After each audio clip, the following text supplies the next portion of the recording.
Welcome to NarrativeNook audio tales where enchanted stories come to life. If you enjoy our stories, please subscribe, like and share to support our channel. Enjoy listening.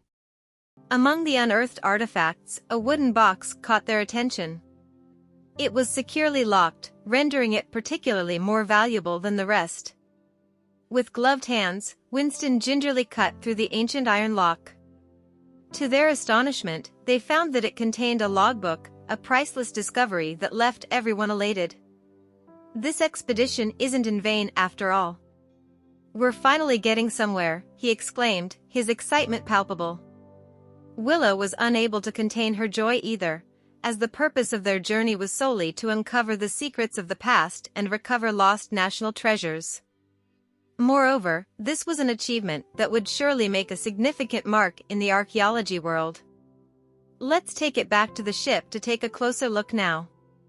When they only discovered a dozen or so skeletal remains after excavating for 30 minutes, Winston suggested that these were the crew members who had passed away from malnutrition or disease and had been buried next to the official.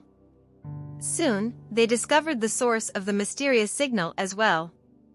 It was a sizable meteorite rich in minerals that had been surprisingly buried nearby, causing all electronics within a 30-foot radius to lose accuracy.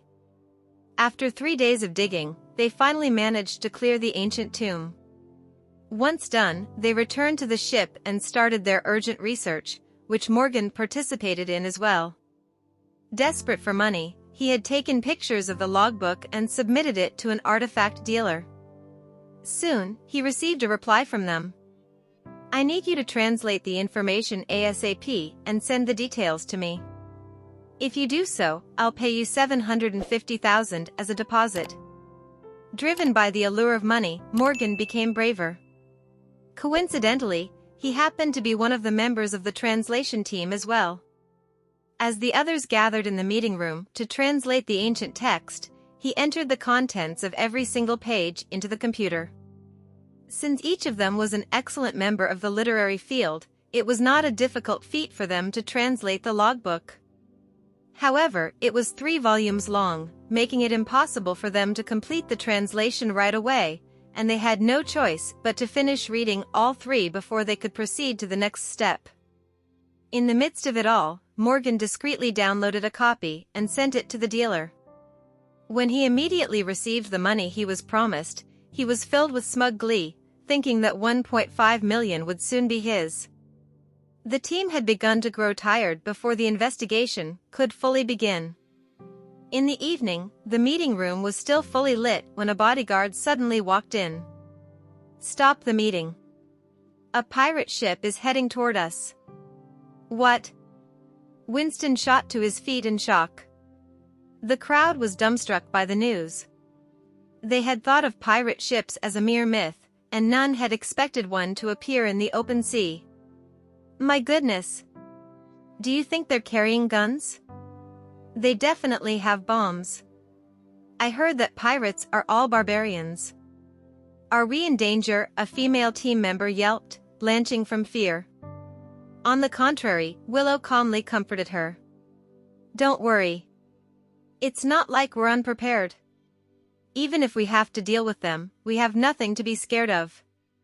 Miss Presgrave, are you not afraid at all? Willow chuckled. This ship isn't just any ordinary ferry. It's equipped with military-issued defense systems, so all these windows are bulletproof. As soon as her words fell, the female team members let out a breath of relief. Have you all forgotten? We still have Commissioner Wyatt with us. As long as he's here, we'll be safe, one of them piped up. That's right. We also have Miss Presgrave's strong bodyguards. Willow shared their sentiments. It was true that Jasper's presence was the reason behind her composure. After all, he was not just any other special agent. At that moment, the leader of the bodyguard team, Ricky, walked over to report to her, Miss Presgrave, a battle will break out later. We need to escort you to the island and protect you. You can't stay on the ship. Willow understood that his plan was necessary to make things easier for them to chase the pirate ship away, so she nodded. All right. Our team will disembark the ship, and I'll leave things over here to you. We will protect you and the unit members' safety." As she stepped out to look for Jasper, who was looking for her, the two nearly collided at the corner, but he quickly reached out to stop her from running into him. The touch of his hand caused her heart to race, but in the next instant, he firmly held her arm and said, "Get off the ship with me." "Will you come with us?" Willow asked him. "We'll talk after we're off the ship." All the team members disembarked the ship, followed by Jasper, who held Willow's hand as he led her along with the rest.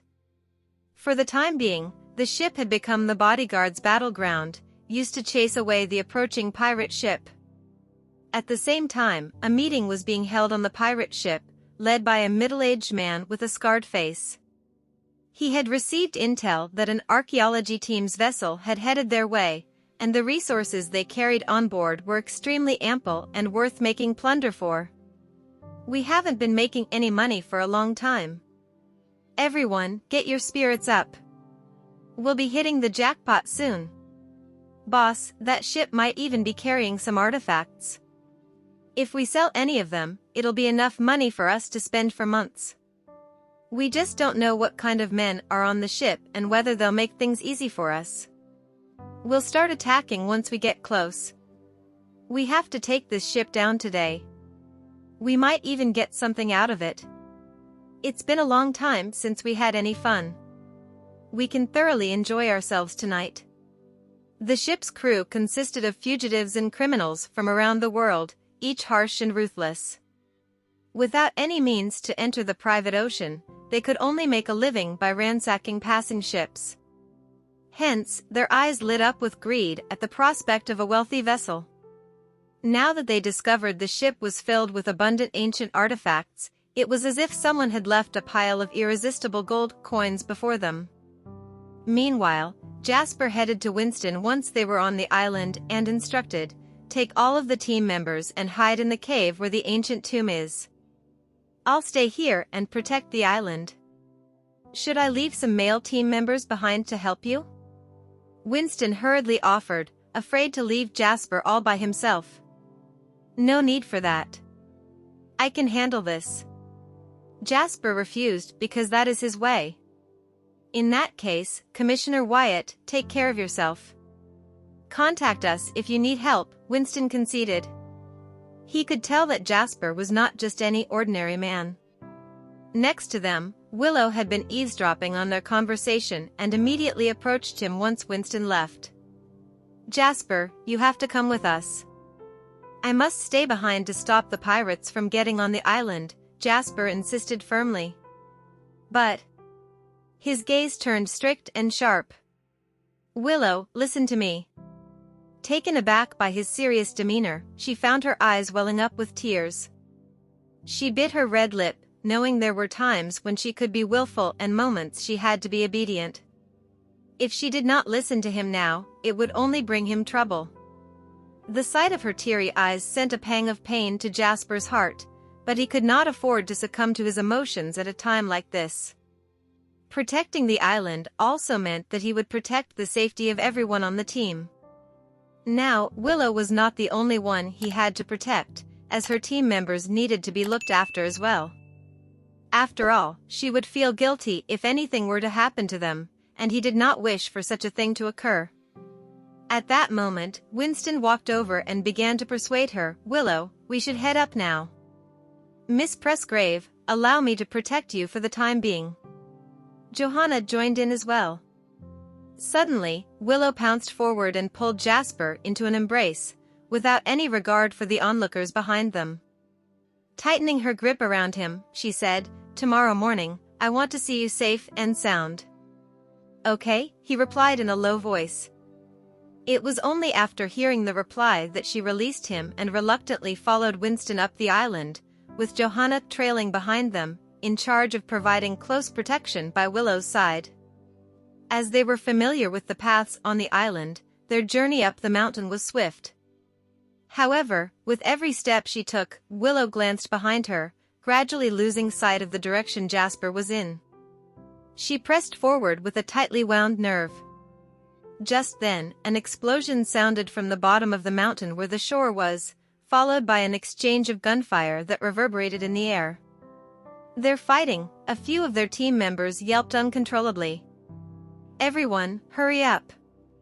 Winston roared, determined to ensure the safety of his team members. Bathed in darkness, they stealthily made their way to the mountaintop and arrived at the cave entrance under Winston's lead. It was a perfect hideout, and the pirates would not be able to find them easily even if they entered the island. Meanwhile, out at sea, two ships engaged in a fierce battle. The bodyguards that Willow had brought along this time were well versed in naval combat, and they were trained sailors as well.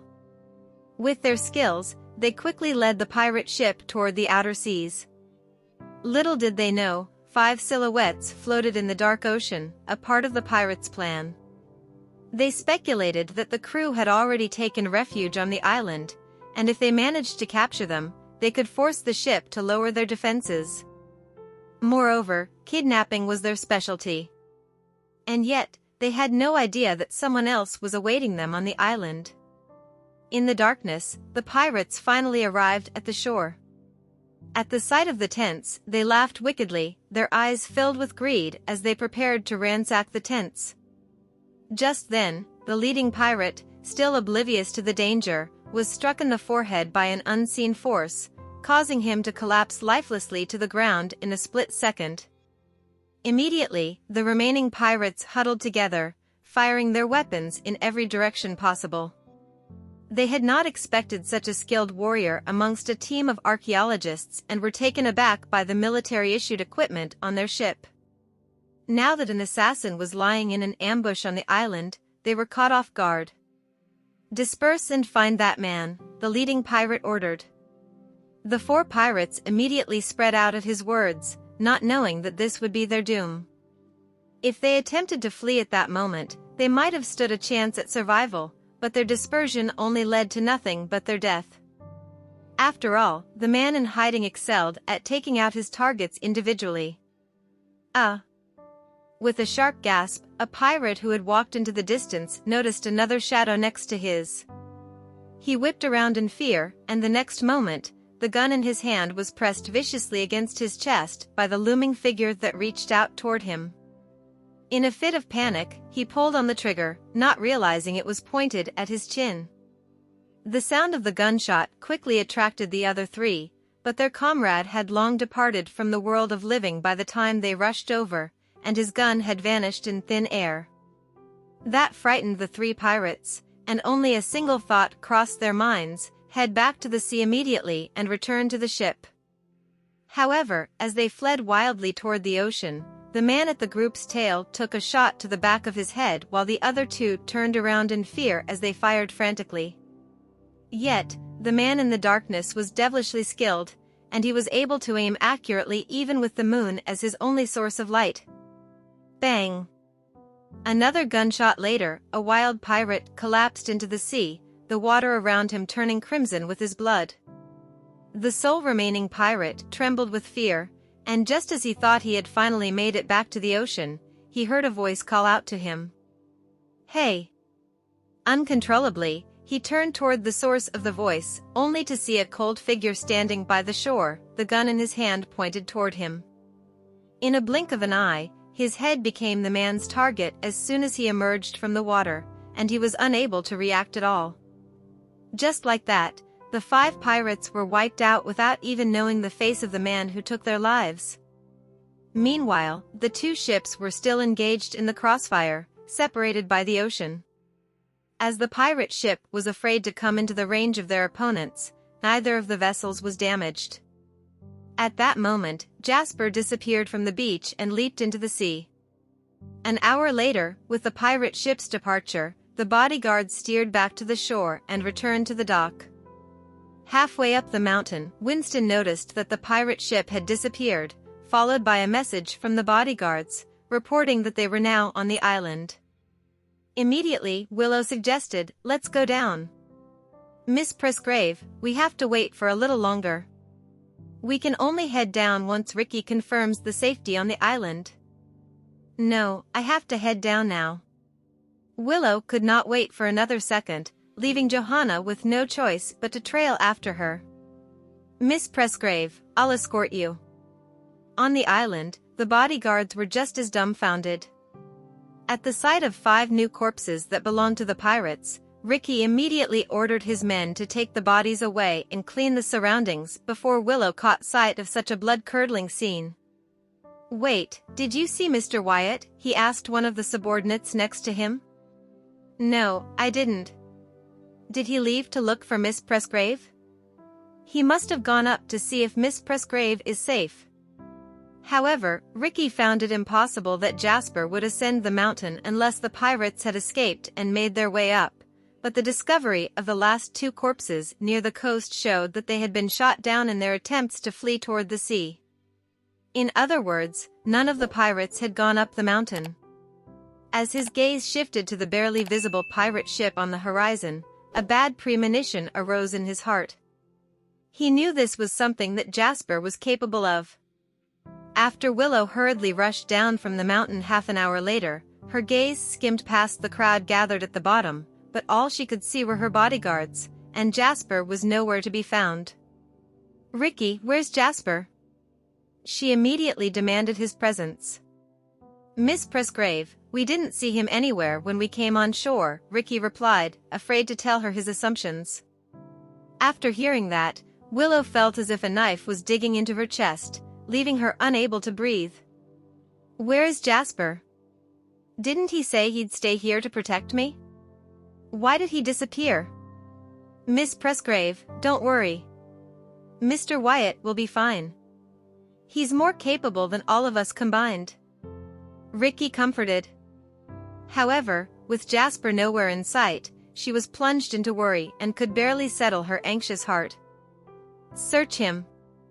I order all of you to locate him now." Tears gushed out of her eyes, but her gaze was surprisingly stern. "Miss Presgrave." Johanna had never seen Willow in this state and was at a loss for what to do. "You go with them too, all of you. He's definitely hurt, he has to be nearby." "Blood. There's blood here." A female team member keenly spotted the bloodstains on the ground and cried out in horror. At that, Willow immediately picked up a flashlight and approached the woman, examining the crimson splatters on the ground. In an instant, her body began to sway weakly. "Why is there blood here?" Ricky approached her and explained, "Miss Presgrave, when we stepped foot on the island, we found 5 corpses belonging to the pirates. These bloodstains don't belong to Jasper, they were left behind when we were cleaning up the pirates' bodies." "Really? Are you sure?" Willow pressed hurriedly. "I'm certain. But where is he? Does anyone know where he went?" She looked around frantically, praying with all her heart that Jasper would appear by her side. However, no matter how long she waited, he was nowhere to be seen. Nearby, Johanna whispered to Ricky, "Do you really have no idea where Mr. Wyatt is? Miss Presgrave is nearly losing her mind." His gaze turned toward the ocean. "I suspect he's already embarked on that pirate ship." Johanna was immediately taken aback. "What? That's why I'm keeping this a secret from Miss Presgrave. I'm afraid that her emotions would escalate even further. Though, I believe Mr. Wyatt won't take a risk so blindly. Since those pirates have their eyes on us, they will continue attacking us and might even call for reinforcements." Ricky's speculations were accurate.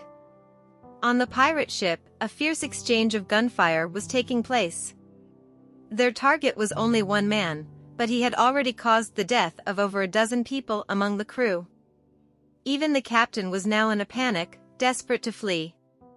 He stood on the deck with his hands raised, surrendering to this strange man who had appeared out of thin air. The man before him was completely soaked, but his eyes emanated a terrifying chill as if he were a beast that had crawled out of the depths of the underworld. Just 10 minutes ago, he suddenly appeared on the ship with a bloodthirsty aura before he began to wreak complete havoc. "What do you want?" I can give you anything." "Just don't kill me," the captain spoke somewhat inarticulately. Assuming Jasper could not understand, he repeated his sentence. Jasper's lips curled faintly while revealing a murderous intent, and with a gunshot, the last member of the pirate ship fell to the ground. Then, his gaze turned toward the island. The fierce killing intent in his eyes suddenly dissipated and was replaced by a hint of anxiety and panic because he had been delayed here for too long, and a certain someone might be worried about him. He had to return to her side as soon as possible. Thus, he jumped onto a small speedboat nearby, started it, and headed toward the island. On the island, Willow could not relax or focus on anything without news about Jasper. She had been pacing back and forth for quite a while, and Ricky had ordered his men to search the surroundings to comfort her. However, his gaze kept scanning the dark sea in hopes that Jasper would return soon. Their miss was getting anxious because of him. "Miss Presgrave, have some water." Johanna handed her a bottle of water. Willow shook her head. "I'm not thirsty." "Don't worry, Miss Presgrave. We all know how capable Mr. Wyatt is. Whatever he does, he will come back safely." Johanna tried to reassure her. Willow's palms were clenched so tightly that they turned pallid. She looked at Johanna and asked for reassurance. "Will he be okay?" Her eyes reddened as if she was on the verge of tears. "Yes, he'll be fine," Johanna hurriedly assured her. It was the first time she had seen Willow on the verge of crying, and she felt distressed. She had protected Willow for nearly 10 years and shared a deep bond with her. Willow sighed. "Only if he stands safely before me will I rest assured." At that moment, Ricky heard the sound of a yacht approaching from the sea and immediately took the binoculars to search the ocean. Finally, he locked onto a figure that made him breathe a sigh of relief. He strode quickly to Willow and reported, "Miss Presgrave, Mr. Wyatt is back." "Where? Where is he?" She looked behind him, and Ricky handed her the binoculars while pointing toward the sea. "Over there." Willow was taken aback and quickly took the binoculars to look at the sea. Under the moonlight, she saw a yacht approaching, and the man sitting on it could only be Jasper. A smile of joy finally appeared in her eyes as she looked at the approaching figure and questioned, "Why is he returning from the ocean? Where did he go?" Ricky dared not voice it. If he told Willow that Jasper had gone to the pirate ship alone, she would certainly be furious. "I'll leave that to Mr. Wyatt." Of course, she was not in a hurry to hear the answer. She put the binoculars back into Ricky's hands and ran toward the beach, with Johanna quickly following behind. Jasper also saw her standing there. His speedboat rushed ashore, and he was drenched all over after stepping off it. Water droplets from his wet black hair ran down his narrow eyebrows and eyes. Despite looking somewhat bedraggled, he exuded an untamed wildness and dominance. Willow wanted to hug him, but he pushed her away with his wet arms. "I'm drenched. Don't get your clothes wet." She was shoved away just like that, so she could not help but question him. "Where did you go? Why did you disappear without a word? Do you know how worried I was?" That interrogation made the others around them leave tactfully. It was best to stay away from the scene where this couple quarreled. He found it difficult to explain and looked somewhat helpless, like a child who had done something wrong. "Why did you come back from the sea? Did you fall?" She made a guess. "Yes. I was chasing a pirate and accidentally fell into the sea," he immediately replied while going along with her guess. He wondered if telling her his hands had just been stained with more than a dozen lives would terrify her. Although those pirates were criminals from various countries, irredeemable and deserving of death, he still dared not tell the truth. "Really? Are you injured? Let me see." Willow approached him again. "No." Jasper took a step back as he was afraid of getting her dirty. "What are you doing? Don't hide from me. "Come with me to the ship and take a shower," she commanded as she grabbed his arm and pulled him to the ship. He had no choice but to let her lead him, and the people standing nearby sighed with admiration. Even the formidable Jasper could not withstand Willow's anger. In the room, he went to shower while she sat on the couch and finally calmed down. Her worry earlier was genuine. After he finished showering, he opened the bathroom door. He had forgotten to bring clean clothes with him as he was influenced by her emotions, so he had to come out wrapped in a bath towel.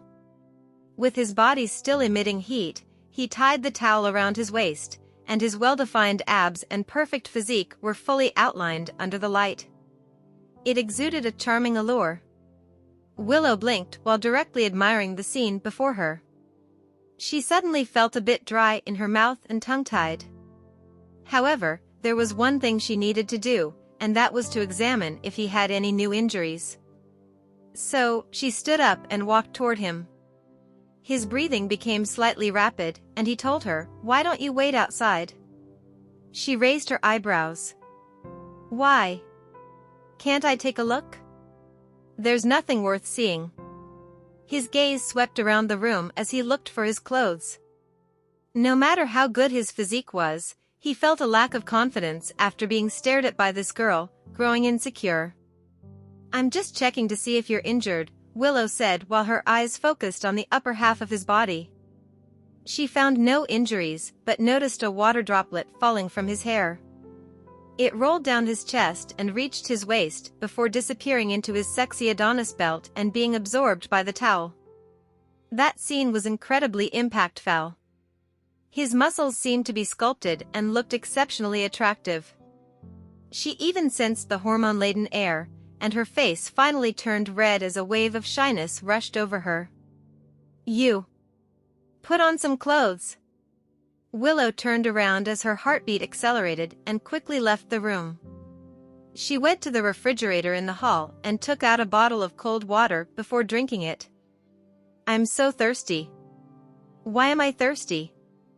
After a while, Jasper emerged from the room upon dressing himself. He wore a casual black t-shirt with black pants, radiating a clean and refreshing young man vibe.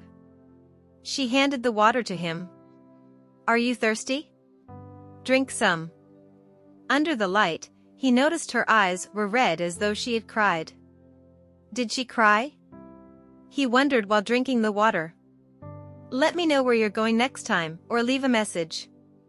Don't make me worry, okay?" Willow requested earnestly. Jasper nodded and promised. "Okay." She smiled, and her pink cheeks appeared rosy and charming while her clear, watery eyes filled with joy under the light. He felt a tightness in his abdomen as a strong electric current surged in his chest. Flustered, he lowered his gaze, not daring to reveal this burning sentiment. Truth be told, he was overwhelmed facing the girl's bright and unwavering affection. Perhaps he had never borne such a radiant light in his heart since childhood. At that moment, an uninvited team member came up the ship, informing, "We're out of water downstairs, and I'm here to get some more." "I'll help," Jasper said as he turned to Willow. "Let's go." He and the team member each carried a box of water bottles and went downstairs, where she followed them to the camping site. The night had been dreadful, with so many incidents unfolding, and the whole team had experienced different shocks. Therefore, everyone had gone into their tents to call it a day. Willow was still chatting with Winston about the next direction of their research, and her gaze glanced in Jasper's way several times. He was talking with Ricky and occasionally caught glimpses of her. In just a glance, their hearts were filled with each other on this slightly chilly night.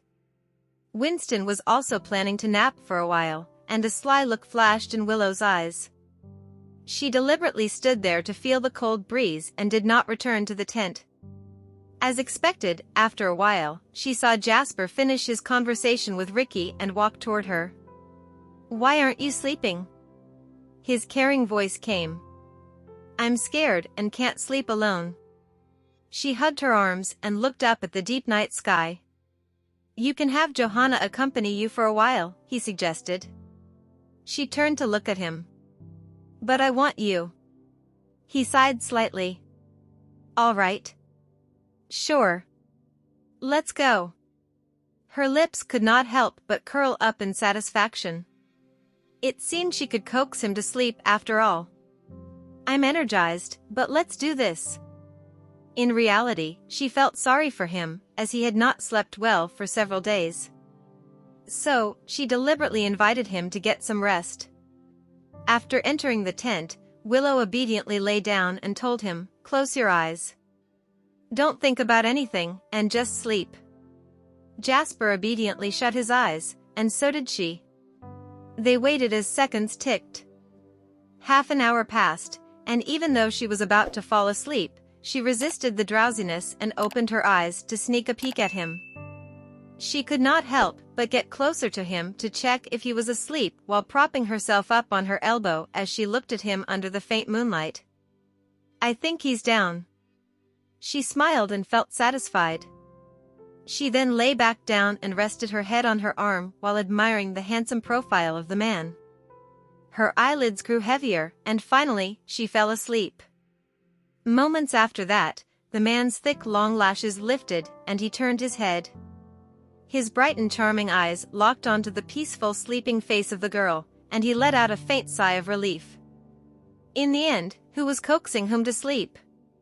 As it turned out, it was Jasper who was coaxing her to sleep. The way Willow slept, like a child without any defense, captivated him. His gaze could not help but fall on her slightly parted lips as if some magical force was pulling his nerves. When he finally came to his senses, he realized he had somehow gotten closer to her face. He forcibly suppressed all thoughts, gently pulled back the curtain, and left. That night, Willow slept soundly and sweetly, as her heart was free from worries and distractions. She slept until the sun was up, and when she opened her eyes, she found that Jasper was no longer by her side. Still drowsy, she came out and found that Winston and his group had already gone to the ship for a meeting. "Miss Presgrave, come and have breakfast." Johanna had prepared breakfast for her. Willow sat under the large tent and had her meal. Full of curiosity, she asked, "Where's Jasper?" "He went over there." Willow ate half a piece of bread and got up to head there, after which Johanna could not help but sigh. Tyler would surely be heartbroken. Willow, carefully raised by him, was slipping away from him. The girl walked quickly toward Jasper, squatting next to a rock, and did not know what he was looking at. She immediately slowed down her pace and sauntered quietly toward him. Jasper noticed, but did not expose her. Even when she reached out to cover his eyes, he still played along and asked, "Who is it?" "Guess." A smile appeared at the corner of his mouth as he played along with her childish game. After she spoke, she released her hand and jumped in front of him. "It's me." Suddenly, his gaze turned to a pirate corpse floating on the sea several feet away, and his pupils contracted sharply. Willow also noticed his stern gaze behind her and asked, "What are you looking at?" She was about to turn around to look, but the next moment, the man wrapped his arm around her waist while his other hand pressed the back of her head. He gently pulled her face toward his chest and assured her, "It's nothing." However, Willow found him peculiar, as his actions forbade her from turning back. Her curiosity was piqued even more, and she struggled in his embrace. The more he tried to prevent her from peeking, the more she wanted to see. Jasper firmly pressed down her head and said sternly, "Don't look." She felt a bit aggrieved being held down like this with her face pressed against his chest. Subsequently, he carried her for more than 300 feet before finally releasing her, and she had no choice but to stop looking. When she returned to the campsite, she overheard a few team members talking about several corpses dressed in pirate costumes floating among the ocean. They had all been dragged ashore and disposed of by the bodyguards. A few male team members looked uncomfortable, and they prevented the female team members from peeking. Now, Willow understood why Jasper had taken her away forcefully. In the evening, she sat among several female team members and listened to their gossip. Time passed unnoticed, and it was already late, so everyone huddled into the tent to sleep. Earlier on, Willow had listened to a few scary ghost stories, and her heart became chilly. She was unafraid when listening to the tales, but now, she was scared. She genuinely wished Jasper would come over and accompany her, but he did not after she waited for a long time. She lifted the curtain and saw Johanna, who was guarding her. Then, she requested, "Johanna, can you get Jasper for me?" Johanna understood and smiled. "Sure, Miss Presgrave. I'll get him right away." Jasper was in a meeting with Winston and the other leaders when Johanna went to get him. "Mr. Wyatt, Miss Presgrave is looking for you." Jasper was a little surprised at first. Then, he walked quickly toward the tent where Willow was. He bent down and looked at the girl inside, gently asking, "What's wrong?" "I just listened to a few scary ghost stories, and I'm a little scared. I don't think I can sleep alone." Willow was honest. He wanted to laugh, but he held back. After a moment of thought, he said, "I'll wash up first and come back." "It's okay. I don't mind." "Let's sleep," said Willow. Still, Jasper went to bathe because he had helped move the bodies in the afternoon and needed to clean up before getting close to her. "Give me 20 minutes, he said before leaving. In the meantime, she played with her phone while waiting for him. 20 minutes passed, and she was still wide awake. Finally, she heard footsteps outside the curtain. As the barrier lifted, Jasper's tall figure entered. He exuded the fragrance of the bath as it filled the small space. Following that, she immediately leaned against him and hugged his arm. With the man beside her, she felt safe and soon began to feel drowsy. She closed her eyes contentedly and, in her half-asleep state, tossed and turned. When her leg came over, his large hand blocked it in time, resisting her leg from pressing against his sensitive part.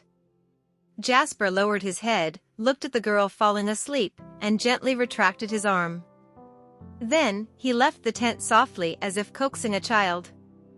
Soon enough, Ricky came forward to report. "Mr. Wyatt, we just discovered a large yacht about 10 nautical miles away. They sent a message claiming to be an archaeological team from Dansbury. Their captain's name is Jet Jefferson." Pfft. "I bet they're cultural relic smugglers posing as an archaeological team from Dansbury. I didn't expect them to follow us here." Winston sneered. "Winston, do you know him?" "I do. He's a notorious dealer who's been smuggling our country's cultural relics for years. We've always been worried he would target this batch of cultural relics, but I didn't expect him to find us. Our mission this time is a secret operation." "How did he find out?" Winston also found it strange. "Yes. How did they know we had gains here?" "Perhaps there's a traitor in our team," Ricky said in a hushed voice. Winston thought for a moment and shook his head. "That's unlikely. I personally recruited these team members and knew their backgrounds well. They would never collaborate with cultural relic smugglers." A hint of coldness flashed in Jasper's eyes. Whoever dared to play tricks in Willow's hands was asking for trouble. "Don't alert the traitor. I'll find out who it is." His gaze was sharp as he scanned Winston. He happened to meet his gaze and was frightened, quickly assuring, "Mr. Wyatt, I am absolutely loyal to Miss Presgrave and would never betray her in any way." The moment Jasper's gaze swept over him, Winston felt as if a knife had flung by, fatal and fast. Jasper withdrew his gaze and looked at Ricky. "Only the three of us will handle this matter. Don't reveal anything to anyone." "Understood." Ricky also wanted to identify the renegade and ensure the successful completion of Willow's mission. Thereafter, Jasper went to the ship and brought down a black bag. He entered an empty tent and switched on his computer, then typed a few complex lines of code. His slender fingers, which were typing, were as elegant as playing the piano, yet he was a computer expert. Suddenly, a complex image flashed on his screen, which resembled a satellite icon. After pondering, he enveloped the satellite signal over the entire island. At that moment, several team members who were playing with their phones lost their internet connection, instantly puzzling them. Why did the network go out? Soon, a message with a new network name and a secret transmission was sent to the group. The others immediately reconnected. Jasper resembled a lurking beast as he stared at his computer. All the information the team members saw became public information in his eyes. He closed the computer and his eyes to rest, as he needed to deal with even more complex situations next. In the early morning, when all the team members woke up, they saw another ship of the same size parked next to theirs. A group, dressed professionally, descended from their vessel and claimed to be an archaeological team from Dansbury. When Willow saw the man leading them, her face turned angry in an instant. She had dealt with him before, as his ancestors were also from Zoravia. That man would resort to anything for profit and was a disgusting smuggler. "What are you doing here, Jet Jefferson?" she questioned coldly. "Miss Presgrave, this is the high seas. If you're here, why can't I? Your family has great influence, but you can't control the boundaries of the high seas, can you? I discovered this place first, and I don't welcome you here," she said while driving them away. "I am a legal archaeological team and have the right to be here. Moreover, I have the liberty to compete fairly with you for all the resources here," he argued. Willow was so angry that she gritted her teeth but could not do anything. The area did not belong to any country's jurisdiction, and anyone was allowed to explore it. At the same time, it was governed by international law. If a conflict occurred here, international law could intervene. "Miss Presgrave, I paid a great price to come here. Let's do our own thing and not interfere with each other, all right?" Jet spoke arrogantly, showing a cunning look in his eyes. "How did you come here?" she questioned. The map was in her hands, and the mission was highly confidential. "I'm sorry. I can't disclose that, but I'm immensely interested in this area as of this second." "I apologize if I've offended you," he said while waving to his subordinates. "Let's camp 2 miles away and continue our work." Fury engulfed the woman, and she clenched her fists. At that moment, she was utterly enraged. If Jet found those artifacts first, he would have the right to claim them as private property. Then, she would have to spend an insane amount of money and effort to reclaim them if she wanted to retrieve those artifacts. Therefore, Willow could not let him steal the achievement this time. She had to retrieve the donated artifacts for her country. Jasper's gaze was glued on her, and he witnessed her flushed face and heaving chest. He felt sorry for her, so he walked over and gently patted her. "I won't let them take away what's yours." She sighed when she saw him and announced to Winston and all the team members, "From now on, we must be on high alert and find the artifacts before these people do. We need to act fast." "Yes, Miss Presgrave." Everyone was tense and dared not relax because their competitors were right before them. Meanwhile, Morgan hid among the crowd, his eyes flickering with panic and guilt. He knew he could not expose himself, otherwise, he would end up in jail. At the same time, he believed since Jet had already arrived, he would not use him anymore since they already possessed all the information they needed. However, his phone vibrated in his clothes, and he could not help but feel nervous. The only person who would contact him here was Jet. After the dispersal, Morgan immediately returned to his tent to check the message on his phone. As expected, it was from him. "Morgan, let's cooperate well from now on. I hope to find the artifacts soon. I promise you will be rewarded handsomely for your efforts." Morgan quickly replied, "I've already found what you asked. Please don't contact me again. I don't want to get into trouble. You're already in one. If you don't cooperate with my next move, you'll be in greater trouble." At that moment, Jasper took out his phone, looked at the message on it, and with a surge of anger in his eyes, he strode toward Morgan's tent and shouted, "Come out, Morgan." He was so frightened that he quickly hid his phone and pretended to be surprised.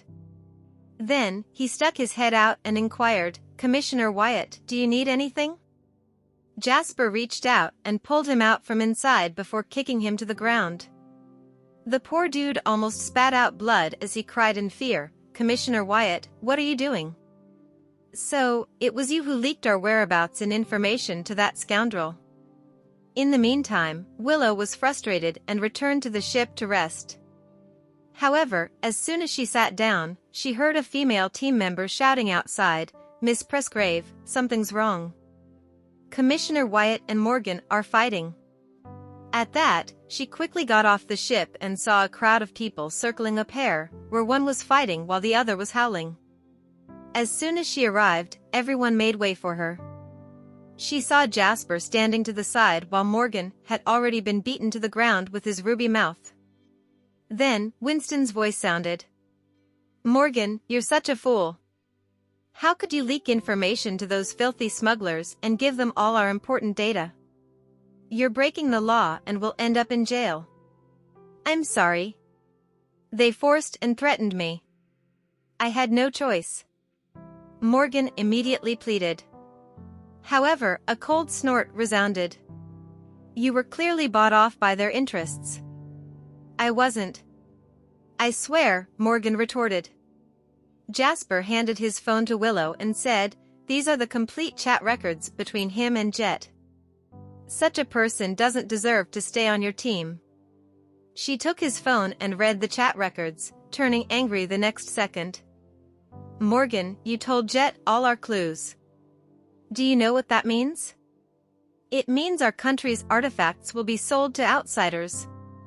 You have betrayed the nation. Morgan, get the hell away from us. You can look forward to going to jail." Winston was also enraged. Morgan sat on the ground in fear, finally tasting the consequences of his mistake. His future would be a lifetime in prison. "Ricky, send someone to take him back. I'll have my family's lawyer come over. I'll never forgive those who betray me." Willow exuded a commanding presence. Despite her young age, she held her dignity with pride. Thank you for listening. If you have enjoyed this story, please like and share so others can see it too. Also hit the subscription button and notification bell so you can be notified on our next release. Thank you for your support. God bless you.